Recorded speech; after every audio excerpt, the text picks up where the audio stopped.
Have you ever met someone who changed your life completely in different ways that you never expected? Well, this is the story of Lucky and Jake, two souls from completely different worlds, bound by love that refused to die. Hello, how are you doing? I hope you're doing okay. Lucky had everything a girl could ever dream of. Born into a wealthy family, she grew up surrounded by comfort, a beautiful mansion, private schools, and parents who spared no expense for her future. Her father was a respected surgeon, and her mother, a university professor. They envisioned her as a family's pride, a doctor who will carry on the family's legacy. But for all the luxury around her, Lucky's heart longed for something simple, something so real. Jake, on the other hand, came from the opposite side of life. He lived with his mother in a small tin-roofed house by the dusty football field. His father had left when he was a child, and since then, life was one long struggle. But Jake carried something so rare, that is hope. His love for football wasn't just a hobby, it was his escape. He'd spend hours barefoot, kicking an old torn ball with his friends, dreaming of the day he'd wear a real jersey with his name on it. Fate brought them together in secondary school. Lucky was quiet, always sitting in the front, her books perfectly arranged, while Jake, on the other hand, was a bit rough around the edges. He had a charm no one could ignore. He was the school's football star, known for his laughter, humility, and the way he'd light up every field every weekend. Their worlds collided one rainy afternoon. Lucky was walking home from school when the rain poured suddenly. Her umbrella broke and she stood helpless under a small tree. Then out of nowhere, Jake appeared with his own umbrella and decided to share it with Lucky. From that day, something changed. They began talking. First, it was about school, then about life. Then they started talking about their dreams and their family. Lucky admired how Jake spoke about his struggles with pride instead of shame. He didn't complain, he worked hard, smiled through pain, and even believed that one day things would get better. Jake, on the other hand, admired Lucky's kindness and simplicity despite her rich background. She never looked down on him, she made him feel seen. What started as friendship soon turned into something deeper. They would walk home together, exchange notes, and even share secrets no one else knew about. By the end of high school, they were inseparable, but not everyone approved. When Lucky's parents found out about Jake, they were furious. "Do you want to throw away your future to that boy who plays football in the mud?" Her father roared. Her mother added, "You're going to be a doctor. Lucky, you can't mix with people like him."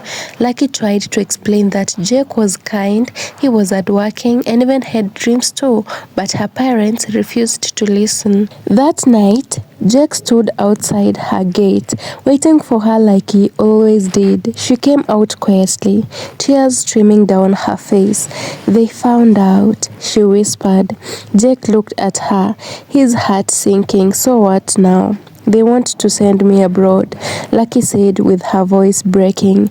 "I tried to stop them. I did." Jake held her hands. "Then let's fight for us. Let's fight for our love." Then Lucky told her, "I don't know how to do that, Jake." She cried. "If I do that, they'll destroy your life. You don't know how much they are capable of." A few weeks later, she was gone. She was flown abroad to study medicine. Jake tried calling. He tried texting, writing letters, but everything went unanswered. Her parents had cut all her contacts. For months, he waited by the football field, hoping to see Lucky again. And when she didn't come back, he decided to use that pain as fuel.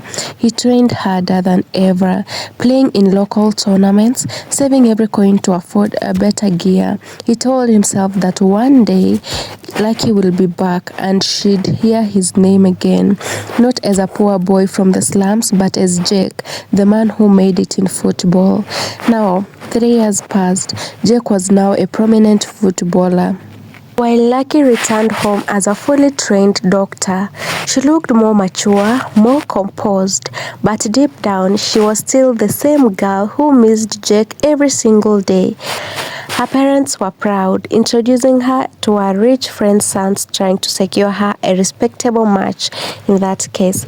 But Lucky's heart wasn't ready for anyone else. One Saturday afternoon, she walked into a store to buy groceries. As she reached for a carton of milk, another hand touched it at the same time. She froze. Her eyes lifted up, and there he was, Jake. But he wasn't the boy she remembered. He was taller, he was confident, he was dressed in a designer. His face had the same warmth, but his eyes held something deeper, a quiet strength, and perhaps a bit of pain. Lucky, he said softly. Jake, she whispered, her heart racing. They stood there, surrounded by silence. Jake told her, "Oh, I see that you still like vanilla milk." And Lucky, on the other hand, smiled and said, "And I see that you still notice everything." But before she could say more, Jake nodded politely and walked away. Lucky stood frozen, watching him leave, feeling a sting in her chest. Days passed, but she couldn't stop thinking about him. Then one evening, as fate would have it, Jake got injured at a major football match. He was rushed to the city hospital, the same hospital where Lucky is working now. When she saw his name on the patient's list, her heart stopped. She walked into the emergency room, trying to stay professional, but at that moment, their eyes met. All her walls fell apart. "You again," Jake murmured weakly. "Of course," she whispered, holding his hand. It's my turn to take care of you." During his recovery, Lucky visited him often, sometimes as a doctor, sometimes as a friend. Slowly, the ice between them began to melt. They'd talk for hours about life, about choices and regrets. Jake told her how much her disappearance had hurt him. "I wanted you to fight for us," he said quietly, "even just once." Lucky's eyes filled with tears. "I was so scared. I threatened to ruin your life, and I believed them. I thought leaving you was protecting you." "Protecting me?" he said with a sad smile. "Lucky, I didn't need your protection. I just needed you around me." That night, when she got home, Lucky could not stop crying. For years, she lived by her parents' rules, but her heart had never truly been hers. Soon after, Jake invited her to one of his charity matches.